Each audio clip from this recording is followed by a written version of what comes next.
রান্না করবো। আমার হাতে তো দেখতেই পাচ্ছ কি কলার মোচা দিয়ে, কলার মোচা নারকেলের দুধ দিয়ে একটুখানি হলুদ দিয়ে দেবো, একটু সর্ষের তেল লাগাই নিচ্ছি।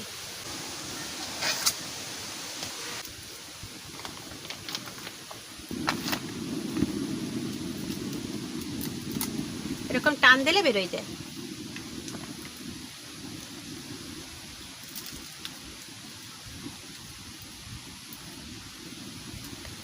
তেল দিয়ে দিচ্ছি তো হাতে, স্লিপ খাচ্ছে একদম, জ্বালিয়ে এটা একদম শুদ্ধ কাটে দেবো।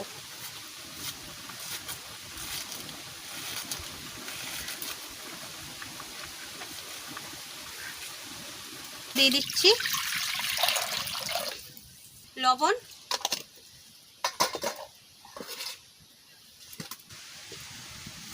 সিদ্ধ হয়ে যাবে। সর্ষের তেল দিয়ে দিচ্ছি,